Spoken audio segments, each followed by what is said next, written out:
오늘 저는 여러분과 함께 주님의 나타나신 주현절의 마지막 주에 예고드린 대로 주님의 변화산의 이야기를 함께 읽었습니다.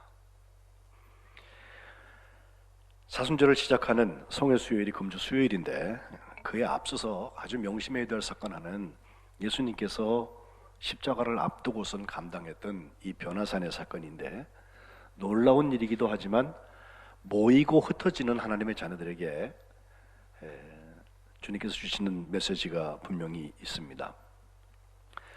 예수님의 삶을 우리가 정확히 구성은 못하지만 그래도 대체로 구성해보면 이 시점은 지난주에 말씀드린 대로 예수님이 시작하시면서 제자들을 불러서 따라와라 그래갖고 시작을 하셨고, 1년쯤 지난 다음에 12제자를 확정하셨다, 세우셨다, 이게 지난주 말씀인데, 거기서부터 또 1년쯤 지났을 때에 일어난 한 사건입니다.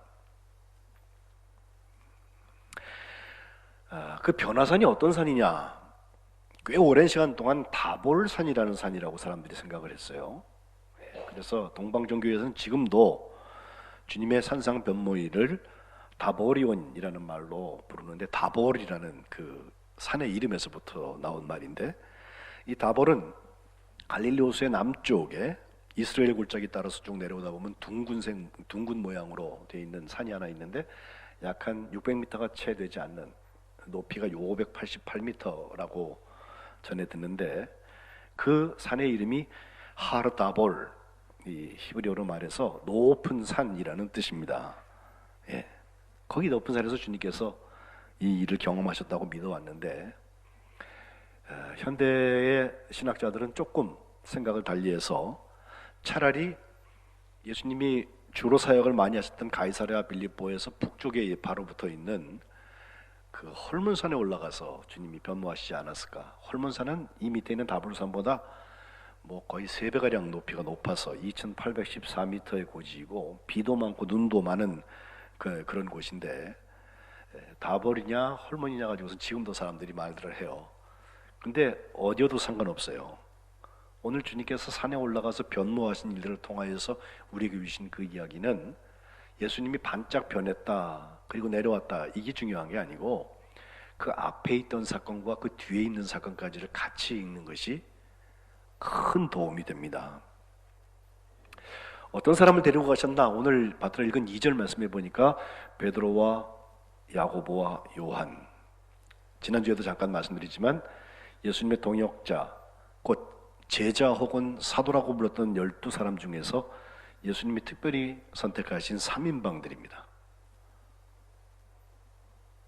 이들은 예수님께서 야이로, 회당장 야이로의 12살 먹은 딸이 앓다가 결국은 죽은 다음에 그들을 고치러 갔었을 때에도 마가복음 5장 37절에 베드로와 야고보의 형제 요한 외에 아무도 따라옴을 허락하지 아니하셨다, 셋만 허락해가지고 데리고 들었다라고 되어져 있고, 지난주에 읽은 겟세마네 동산에서도 마가복음 14장 33절에 베드로, 야고보, 요한을 데리고 따로 나머지 9 제자들과 구분하시는 모습을 볼 수가 있습니다. 예수님이 구분하셨다고 하면은 뽑힌 사람들이니까 예수님의 가장 지근거리에서 또 다른 나머지 9과도 달리 특별한 경험들을 할 수 있는 사람들이었고, 예수님의 사랑을 특별히 받은 사람이어서 베드로는 우리가 잘 아는 대로 수제자라고 하고, 요한은 요한복음에서는 차라리 예수님이 사랑하셨던 제자다, 사랑받는 제자였다라고 별명처럼 여러 번 반복해서 그를 지칭하는 것을 볼 수 있습니다. 그런데 이들도 예수님의 십자가 앞에서 예수님의 십자가 사랑의 의미를 알지 못했다는 거죠.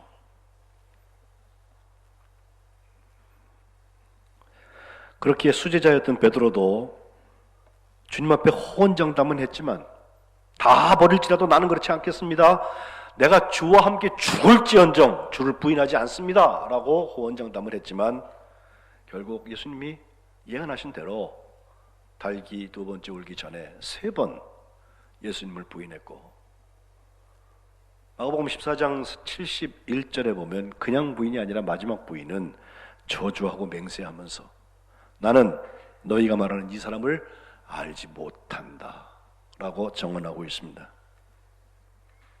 달기운 다음에 베드로는 주님께서 하셨던 그 말씀이 생각이 나서 그 일을 생각하고 울었다고 72절에 기록하고 있습니다. 야고보 요한은 어떻습니까? 둘이 형제였는데 마가복음 10장에 가면요, 주님 앞에 둘이 찾아가고서 요구해요. 나중에 주님의 영광 중에서 우리 둘을, 한 사람은 주님의 우편에, 다른 한 사람은 주님의 좌편에 앉게 해 주세요. 옛날 왕정시대 우의정 좌의정 생각하시면 좋겠어요. 끝발리는 자리에 좀 있고 싶었던 것 같아요. 근데 주님께서 거기에 대해서 얼마나 시큰둥하게 대답하시는지 몰라요. 야, 네가 지금 뭘 구하는지 도대체 모르는구나. 내가 마시는 잔 너희가 마실 수 있어? 내가 받는 세례 너희가 받을 수 있어? 물으셨더니, 아니 뭔지도 모르고 야고보와 요한은요, 모르니까 아마 용감한 걸지도 모르겠어요. 그럴 수 있습니다, 할 수 있습니다 라고 대답하거든요. 주님께서 이해도 못하는 사람들이 할 수 있다고 하는 것에 대해서 내 좌우편에 앉는 거 내가 주는 거 아니야. 누구를 위하여 준비되었든지 그들이 얻게 될 거야 라고 점잖게 말씀하세요. 이 말씀을 옆에서 듣고 있던 나머지 10 제자가 열받았습니다. 그래서 요한과 야고보를 향하여서 막 화를 내게 되니까 주님께서 오늘 제가 예배 시작에 읽은 말씀이에요. 너희 중에 누구든지 크고자 하는 자는 너희를 섬기는 자가 되라. 너희 중에 누구든지 으뜸이 되고자 하는 자는 모든 사람의 종이 되어야 하리라. 그러면서 인자가 온 것은, 예수님의 사랑의 정점인 십자가는 섬김을 받으려고 하는 게 아니라 도리어 섬기려고 하는 것이다. 자기 목숨을 많은 사람의 대속물로 주려고 온 거다 라고 주님의 십자가를 설명하고 계십니다. 이 세 사람의 특징이 무엇일까요? 이 사람들은 왜 시행착오를 그렇게 했을까요? 가장 가까이서 예수님의 신임을 받으면서 여러 가지 일들을 보고 경험했을 텐데, 많이 있겠습니다마는 제가 보기에는 자기 폐쇄성이라는 것입니다. 자기한테 갇힌 사람들이었습니다. 제자들 사이 12명 중에서는 통해요. 서열도 있고, 자기들끼리는 한 운명체니까, 한 공동체니까 주거니 받거니 서로 할 수 있어요. 그런데 주님의 십자가에서 바라보면 닫혀 있는 거예요. 아무것도 아니에요. 자기 폐쇄성은 사람의 눈을 멀게 합니다. 구분된 것 자체는 복이 된 것인데 3인으로 뽑혔으니까 폐쇄가 되고 나면 결국 우물 안에 있는 개구리가 되고 맙니다. 먼저는 자기가 누군지를 몰라요. 자기를 객관화시키는데 너무 인색해요. 남들의 평판에 귀를 기울이라는 뜻은 아닙니다. 그러나 주님이 나를 어떻게 보시는지는 내가 알아야 해요. 그리고 피아 구분이 되지 않아서 자기 편이 누구인지 모르니까 자기 편에게 총질을 하기도 하고 소탐대실하기도 하고, 전투는 이겼는데 전쟁을 지는 우를 범할 수 있다는 것입니다. 저랑 가까이 지내는 한 목사님이 지난주에 3줄짜리 글을 올렸어요. 들어보세요. 공산주의의 폐쇄성이 코로나19 확산에 일조했다. 중국 얘기했죠. 일본은 크루즈를 폐쇄해서 코로나19 감염자를 더 만들었다. 그 코로나 안에서 다이아몬드 프린스인가 왜 그 배 속에서 얼마나 많은 사람들이 지금 걸려 있어요. 세 번째 줄, 신천지의 폐쇄성이 대부 경북에 코로나19 확산에 불을 지폈다. 중국이나 그 크루즈 배에 대한 정책이나 신천지가 닫혀 있다 보니까 그 속에 일어나는 바이러스에 대해서 속수무책으로 큰 어려움을 당할 수밖에 없었다는 것입니다. 폐쇄는 생명의 해결책이 아니라 파괴하고 죽이는 정책입니다. 4차 산업혁명 시대에는 더욱더 그렇습니다. 손바닥으로 하늘을 가리죠. 고인물이 썩는다는 말이 있고, 실제로 예수님이 변하셨던 그 산, 헐몬산, 거기에 눈 비가 많이 온다고 하는데 그게 수원지예요. 거기서부터 물이 쭉 타고 내려와서 갈릴리 호수를 거쳐서 저 밑에 사해바다까지 가게 되는데, 해발 고도를 보면 갈릴리 호수는 들어오는 물이 나갈 수 있을 만큼의 높이가 돼요. 근데 사해바다쯤 가면은 수면 아래이기 때문에 너무 낮아서 물이 들어오긴 하는데 나갈 곳이 없어요. 두 바다의 차이가 무엇입니까? 위에 갈릴리 호수는 물고기가 살 수 있어요. 생명의 역사가 거기 있다고요. 근데 사해바다 가면은 신기한 거, 무슨 소금 기둥이 있고 사람들이 들어가도 물에 빠지지 않고 둥둥 뜨고 이런 신기한 거는 있지만 생명이 없어요. 폐쇄된 것은 결국 죽습니다.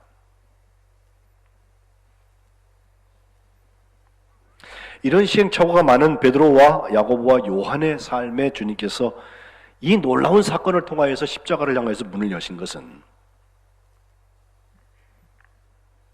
바로 우리를 향한 주님의 음성이 있다고 봅니다. 흐름 세 가지 사건을 보십시오. 지금 가운데 변화산의 사건이 있다고 하면 그 앞에 있는 것 중에서 가장 중요한 것은 베드로의 고백입니다. 마가복음 8장 27절부터 보면 주님께서 제자들을 향하여서 사람들이 날 누구라고 그러냐? 제자들이 말하죠. 엘리야라고도 하고요. 또 세례 요한이라고도 하고요. 선지자 중에 한 사람이라고도 해요. 그러니까 바로 주님께서 물으세요. 오케이. 그럼 너희는 나를 누구라 하느냐? 그러니까 수제자 베드로가 베드로답게 대답하는 것이 주는 그리스도십니다 라고 말했는데, 병행 구절인 마태복음 16장 16절에 가면 주는 그리스도시요 살아계신 하나님의 아들이십니다 라고 얘기를 했는데, 예수님께서 그걸 정답이라고 보셨어요. 그러니까 17절부터 보면 마태복음 16장에 봐 요나 시몬아 내가 복이 있다 그러시면서 이를 내게 알게 한 것은 네 혈육으로 네가 공부해서 안 거 아니고 하늘에 계신 내 아버지께서 그거 알려주신 거다 하면서 내가 내게 이른다 너는 베드로다 반석이다 하시면서 이 반석 위에다가 내가 내 교회를 세울 것이다. 주님께서 교회라는 말을 쓰신 데가 여기에요. 음부의 권세가 그 교회를 이기지 못할 것이고, 19절에 내가 천국 열쇠를 너에게 줄 텐데 내가 땅에서 무엇이든지 매면 하늘에서도 매일 것이고 땅에서 무엇이든지 풀면 하늘에서도 풀릴 것이다 라고 이렇게 축복된 선언을 주님께서 하고 계세요. 그런데 이 고백과 축복 뒤에 어떤 일이 일어나고 있습니까? 마가복음 8장으로 돌아와서 30절에 가보면 주님께서 입단속을 경고하세요. 아무한테도 말하지 말라. 이걸 우리가 메시아적 비밀이라는 말을 쓰는데 아무거나 말하면 안 돼요. 때가 있어요. 그러면서 31절에 주님은 이제 드러내놓고 주님께서 하시는 말씀, 인자는 많은 고난을 받을 것이다. 장로와 대제사장들과 서기관들에게 버림받을 것이다. 그 다음에 죽임을 당할 것이다. 그리고 사흘 만에 살아나야 할 것이다. 예수님께서 십자가와 죽음에 대해서 처음 말씀하신 것이 바로 이 고백 뒤에 있습니다. 드러내놓고 이 말씀을 하시는 주님한테 베드로가 드디어 붙들고 항변하기 시작했습니다. 병행구절인 마태복음 16장 22절에 보면 주여 그리 마옵소서 이 일이 결코 주께 미치지 아니하리이다. 예수님을 사랑한 것 같죠? 그래도 다혈질이지만 의리 있게 말한 것 같죠? 예수님이 사이다 발언으로 들어주셨을 것 같죠? 충정이 보이지 않습니까? 호언장담하니까 멋있어 보이지 않습니까? 주님께서 그를 향하여서 꾸짖으시면서 하신 말씀, 사탄아 내 뒤로 물러가라 하셨어요. 조금 전까지만 해도 내가 복이 있다, 하나님께서 알려주셨다, 너는 베드로다, 반석이다, 이 위에다 교회를 세우겠다, 천국 열쇠를 내게 준다 축복하셨던 주님께서 사탄아 내 뒤로 물러가라. 그 사탄은 하나님의 일을 생각하지 않고 사람의 일을 생각하는 것이라 하셨습니다. 사랑의 고백이 있지만 하나님의 일과 사람의 일을 구분하지 못하면 그 사랑의 고백도 무용지물입니다. 사랑이 분별력을 잃으면 사탄의 쓰임을 받을 수 있다는 것입니다. 잘못된 열심은 잘못된 영향력을 결과하게 될 것입니다. 사랑은 사람의 일을 생각하는 것이 아니라 하나님의 일을 생각하는 거예요. 그렇게 누구를 정죄하려고 하지 않습니다. 하나님 앞에 서 있는 나도 그도 우리가 사랑을 풀어보는 희생과 용서와 나눔이라고 보았는데 이 세 개의 사랑들이 병들어 버리면 결국은 자기 자신만 남아요. 나를 드러내고 싶고 육성 죄성이 그대로 남게 되는 것입니다. 그래서 주님은 34절 누구든지 나를 따라오려거든 자기를 부인하고 자기 십자가를 지고 나를 따라와라. 누구든지 자기 목숨을 구원하고자 하면 잃을 것이고 누구든지 나와 복음을 위하여서 자기 목숨을 잃으면 구원받는다 그러셨어요. 이것이 십자가의 사랑의 역설입니다. 문법으로는 틀린 말이에요. 목숨을 구원하고자 하면 잃을 것이고 목숨을 잃으면 구원하리라. 그러나 복음에서는 이것이 사실입니다. 이제 변화 사건으로 돌아와 봅시다. 정말 이번 사순절을 앞두고 우리가 이렇게 진통을 겪고 있는 것은 하나님께서 주신 변화의 기회라고 저는 봐요. 이렇게 해도 변화를 하지 않으면 안 되겠으니까 주셨을지도 몰라요.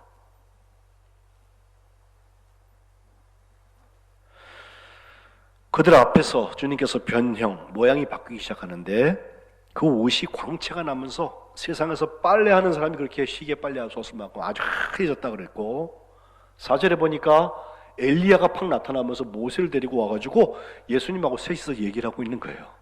얼마나 신비한 모습입니까? 5절에 베드로가 말합니다. 랍비여 여기가 우리가 여기 있는 것이 좋습니다.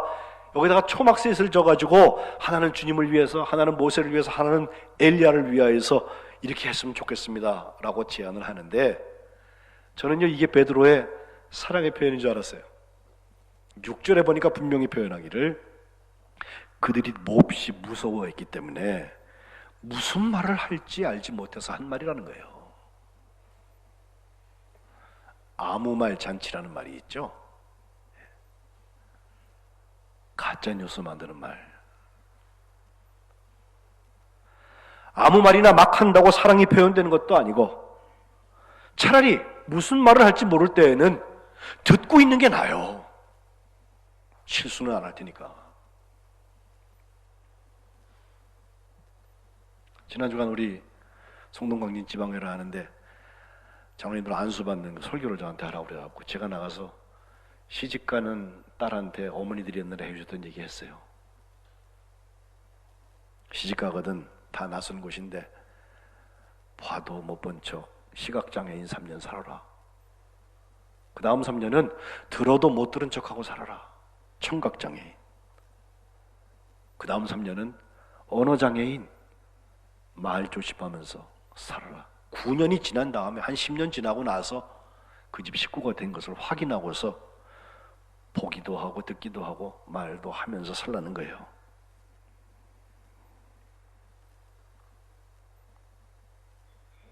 보고 듣는 것이 연습되지 않으면 말할 수 없는 것입니다.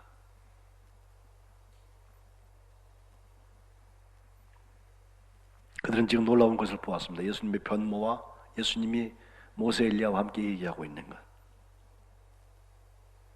그런데 7절에 보니까 이제 그들에게 들려오기 시작하는 말이 있는데 마침 구름이 그들을 확 덮으면서 구름 속에서 난 소리가 이는 내 사랑하는 아들이다. 너희가 그의 말을 들어라. 이 음성이 들렸다는 것입니다. 그리고 나서 아무도 보이지 아니하고 싹 없어지고 예수님하고 자기들 셋만 남았다. 8절에 기록하고 있습니다. 호 휘오스모 나의 아들, 호 아가페토스 사랑하는 자. 이 이야기는 마가복음 1장 11절에 예수님께서 세례 받으실 때 하늘이 열리면서 하늘에서 난 소리, 너는 내 사랑하는 아들이라, 똑같은 표현이 거기 들어있고 내가 너를 기뻐한다 그랬었어요. 사역의 시작에. 그리고 이 변화산을 통하여서 십자가를 향하여서 가는 길에 다시 한번 너는 내 사랑하는 아들이다. 그리고 옆에 있는 제자들에게 너희들은 그의 말을 들으라고 하나님께서 말씀하고 계신 것입니다. 이것은 모이는 교회라고 볼 수도 있습니다. 변화산 위가 예수님과 셋이 모여 있으니까 얼마나 좋아요. 얼마나 좋으면 초막을 짓겠다고 그랬어요. 내려가고 싶지 않은 거예요. 실제로 신비 체험을 해보면요, 세상에서 어떤 인위적인 것으로 볼 수도 없고 만질 수도 없고 느낄 수도 없는 놀라운 체험들이 있어요. 기쁨이 있어요. 그런데 지난주에도 주님께서 동역자들을 세우실 때 함께 있게 하시려고 모이는 교회를 만드시기도 했지만 보내셔서 전도도 하게 하시고 악한 것들을 쫓아내는 역사를 감당케 하시는 파송의 역사, 흩어지는 교회를 만드신 것처럼 주님은 그래 여기가 좋으니까 여기 있자 하지 아니하시고 이제 내려가십니다. 변화사는 잠깐이었습니다. 내려가시면서도 한 번 더 경고하시는데 인자가 죽은 자 가운데서 살아날 때까지는 오늘 본 거 아무에게도 말하지 마라. 말할 때가 있습니다.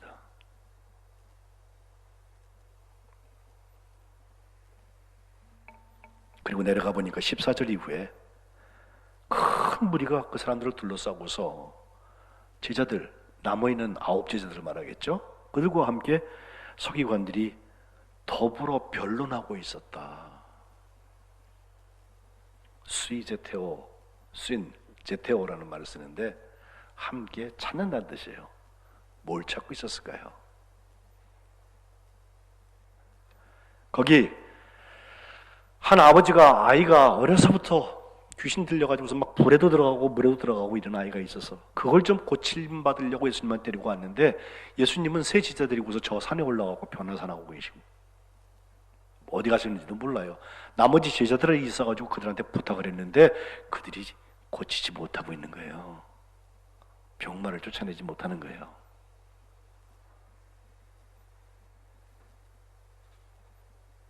(19절에) 예수님한테 그 보고를 했더니 예수님 하신 말씀, 믿음이 없는 세대요, 내가 얼마나 너희와 함께 있으며 얼마나 너희에게 참으리요.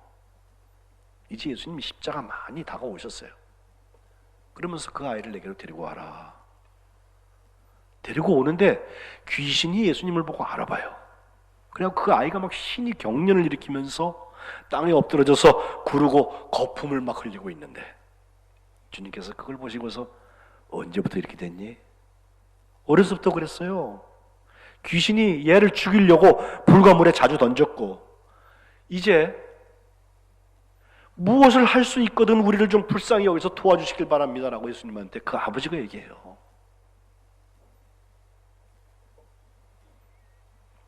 코로나19 바이러스가 아직 우리가 다 할 수 있을 것 같잖아요.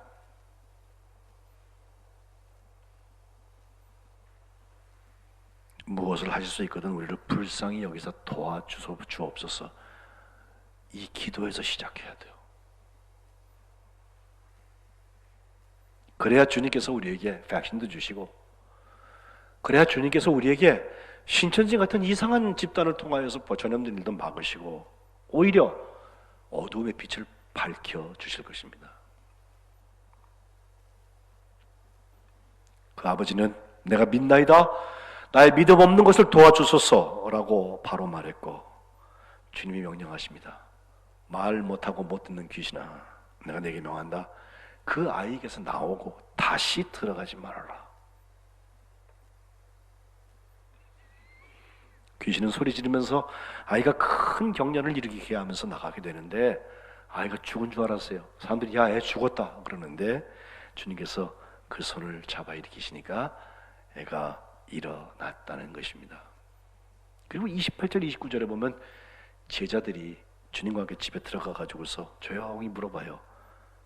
우리는 어떻게 해서 왜 우리는 능히 귀신을 쫓아내지 못했습니까? 그때 주님이 하시는 말씀이에요. 기도 외에 다른 것으로는 이런 종류가 나갈 수 없느니라.